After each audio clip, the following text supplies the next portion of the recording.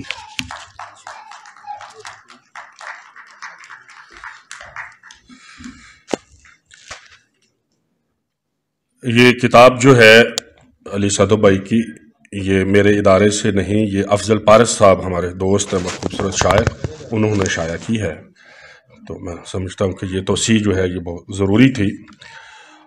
علی صدف بھائی کہتے ہیں کہ یہ کس نے دھوپ شیشوں میں جڑی ہے، یہ کس نے دھوپ شیشوں میں جڑی ہے کہ دیدہ ور کو مشکل آ پڑی ہے.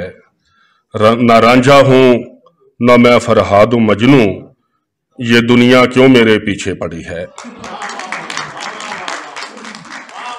علی بھائی میں یہ سمجھتا ہوں کہ آپ جو ہے وہ سلطنت شعر کے رانجھا بھی ہے، مجنوں بھی ہے اور فرہاد بھی، اور شعر کی دیوی نے تو آپ کے پیچھے پڑنا تھا، تو وہ پڑی ہوئی ہے اور اس کو پڑا ہوا رہنا چاہیے. تو اب میں ملتمس ہوں ہمارے اگلے مقرر جو ان کی شاعری کے حوالے سے بات کریں گے. بہت اچھے شاعر، بہت اچھے انسان، اور گفتگو بہت کمال کی کرتے ہیں، نئے اینگل سے بات کرتے ہیں. اپنی گفتگو پہ، اپنے لفظوں پہ مکمل دسترس. جناب ڈاکٹر دانش عزیز صاحب سے ملتمس ہوں تشریف لائیے اور اپنے دوست ہمارے بھائی علی صدف بھائی کے حوالے سے گفتگو فرمائیں. جناب ڈاکٹر دانش عزیز.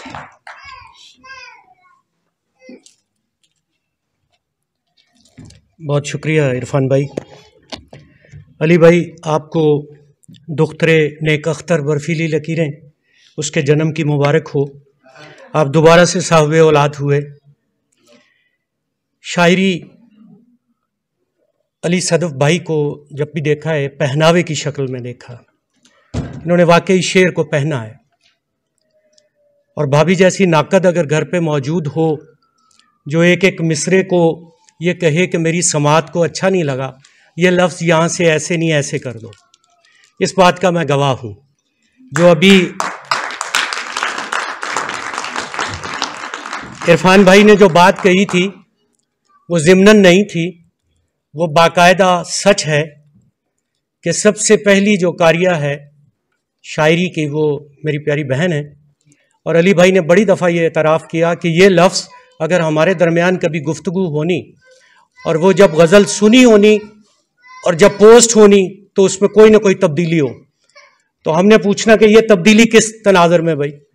یہ غزل تو ایسے تھی.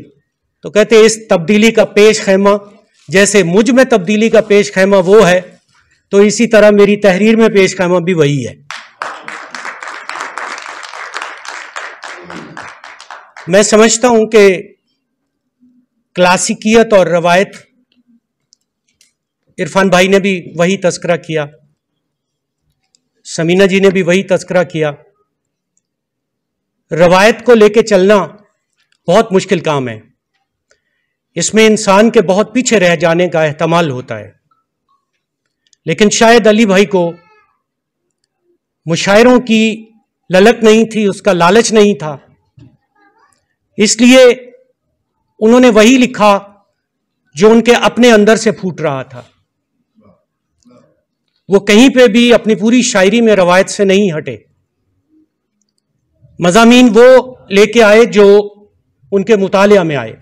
میں سمجھتا ہوں کہ اگر تفصیلی انشاءاللہ مضمون میرا آئے گا حوالوں کے ساتھ ثابت کروں گا کہ نثر میں کی جانے والی باتیں جو تھیں وہ علی بھائی نے شاعری میں کی.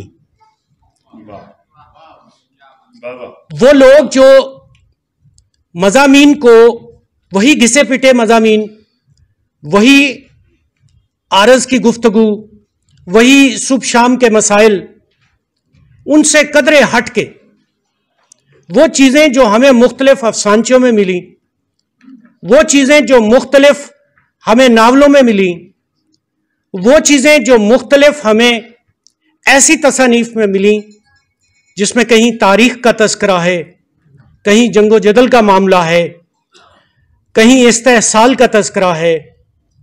تو میں سمجھتا ہوں کہ علی بھائی نے اپنے مطالعہ کا بھرپور استعمال کیا، اپنی اس یادداشت کا بھرپور استعمال کیا. تشکیل لفظی کی، نئے استعارے لے کے آئے، نئی تراکیب کے ساتھ کام کیا. بہت لمبی گفتگو برفیلی لکیریں پہ ہو سکتی ہے کہ برف پگھل جائے اور چلنے کو راستہ ملے. موسم دشت کا کچھ رنگ و سمر رہنے دے،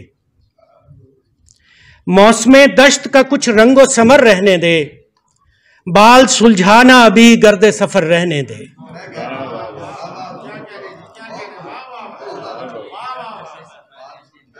موسم دشت کا کچھ رنگ و سمر، اس کی ایک خاصیت دیکھیے، ایک تضاد دیکھیے کہ ہم ہمیشہ دشت کے ساتھ جو ہے صحرا کو جوڑتے ہیں، تکالیف کو جوڑتے ہیں، مشکلات کو جوڑتے ہیں، اور دن رات کی جو ہے وہ تنگی اور سختی کو جوڑتے ہیں. لیکن علی صدف یہاں رنگ و سمر کی بات کر رہا ہے. وہ دشت میں بھی رنگ ڈھونڈ رہا ہے اور وہاں سے بھی اس دشت نواری کے لیے، اس دشت نوازی کے لیے، اس دشت نوردی کے لیے اس کو جو ہے وہ سمر کی امید ہے. اسی لیے بال سلجھانا ابھی گرد سفر رہنے دے، میں نے حد کر دی اعتبار کی جب. انسانی رویے پہ اس سے خوبصورت شعر نہیں ہو سکتا. میں نے حد کر دی اعتبار کی جب، اس نے اندھا سمجھ لیا مجھ کو.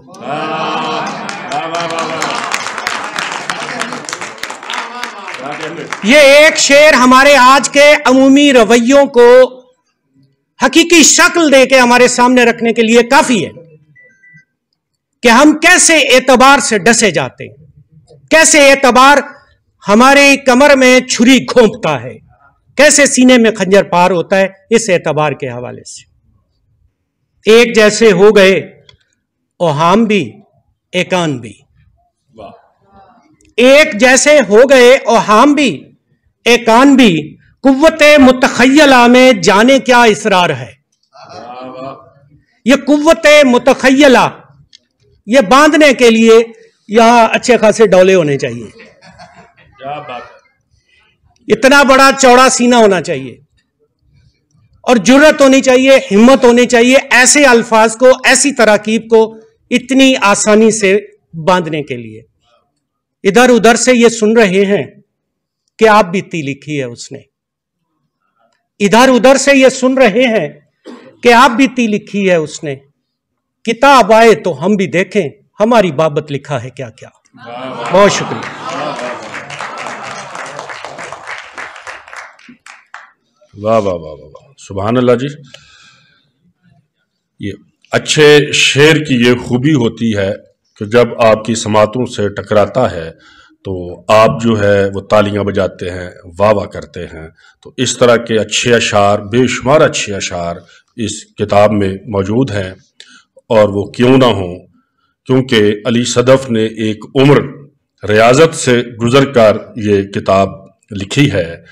اور جب آپ ہمارے سارے دوست بیٹھے ہیں، لکھنے والے بیٹھے ہیں، کہ شاعری میں جب آپ کا مسئلہ بن جاتی ہے تو شاعر 24 گھنٹے وہ ایک مصرع چھن سے ہمارے دماغ میں آتا ہے اور ہم اس کی گرفت میں آ جاتے ہیں، اور پھر پتہ نہیں چلتا کہ یہ دن ہے یا رات ہے، اور اسی مصرعے میں ہم لوگ لگے رہتے ہیں. تو میں یہ سمجھتا ہوں کہ علی صدف صاحب جو ہیں وہ اس ریاضت سے گزرے ہیں، انہوں نے باقاعدہ شاعری کو بسر کیا ہے، اور جب آپ شاعری کو بسر کرتے ہیں تو پھر اس طرح کی تخلیق ہمارے سامنے آتی ہے. اور انہوں نے نئی زمینیں جو ہیں وہ تراشی ہیں. بہت کم میں نے ان کی کتاب میں دیکھا ہے کہ کسی کی زمین میں انہوں نے اشعار کہے ہوں، اور یہ بھی وہی شاعر کر سکتا ہے کہ جو ہمہ وقت شاعری کے ساتھ جڑا رہے.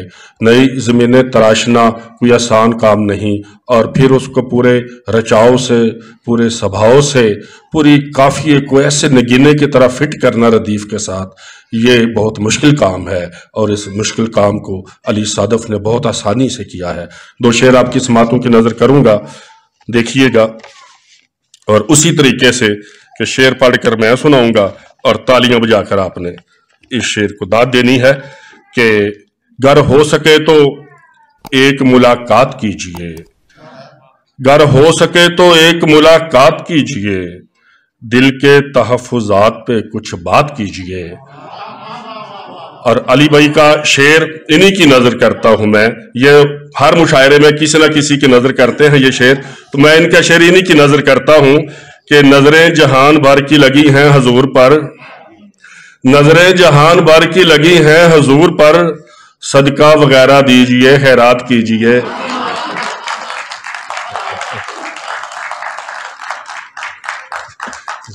بہت شکریہ جی, آپ نے میرا اور اس شعر کا مان رکھا. ہمارے اگلے جو مقرر ہیں وہ بھی ہمارے ساتھ ہمارے سفر میں, ہمارے مشاعروں میں ہمارے ساتھی, ہر وقت کے ہمارے ساتھی, کسی تعارف کے محتاج نہیں. اردو اور پنجابی شاعری کا ایک معتبر اور مستند حوالہ جناب ڈاکٹر صغیر احمد صغیر سے ملتمس ہوں کہ وہ تشریف لائیں, اور ہم دیکھیں گے کہ وہ اپنے بھائی ڈاکٹر ان کے علی صدف صاحب کی شاعری کے حوالے سے کیا کہتے ہیں.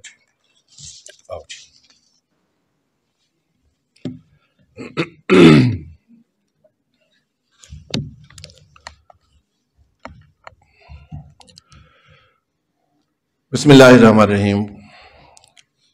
خواتین و حضرات, میری طرف سے اور آپ سب کی طرف سے علی صدف کو ڈھیروں مبارکباد. علی صدف, آپ کو ہم مبارکباد پیش کر رہے ہیں. اور اصل میں میں بایولوجیکل سائنس کا طالب علم ہوں, تو اس میں جو ایکشن ہے اور جو ری ایکشن ہے, یا اسٹیمولس یا ریسپانس ہے, یہ مل کے بیہیویئر بناتے ہیں. تو جب اسٹیمولس گیا ادھر اور ادھر سے ایسے لگا کہ آگے پتھر ہے, تو ہم نے کہا یہ تو پھول تھا, اس کو کیا ہو گیا. تو اس وجہ سے ہم نے چاہا کہ پھول کو پھول رہنا چاہیے. خواتین و حضرات, اللہ سبحانہ و تعالیٰ نے بہت سارے کریچر, بہت ساری اپنی تخلیقات بنائیں.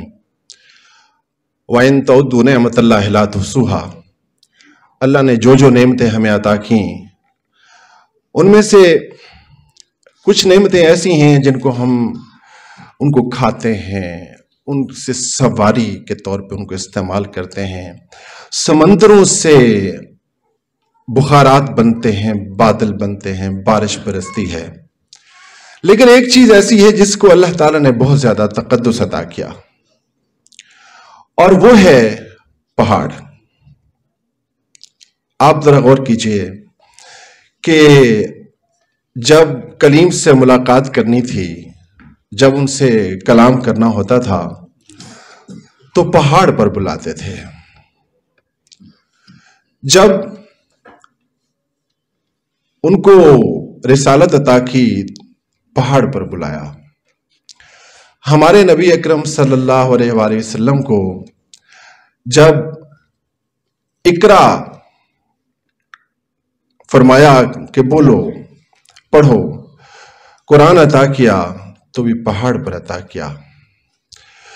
جودی پہاڑ کو بھی آپ جانتے ہیں, حضرت نوح علیہ السلام کی جو کشتی ہے وہ بھی اس کے ساتھ جا کے جوڑی لگی تھی. اور پھر اللہ تعالیٰ نے پہاڑوں کا ذکر اتنا زیادہ کیا ہے قرآن پاک میں, لو انزلنا هذا القرآن على جبل لرأيته خاشعا متصدعا من خشية اللہ.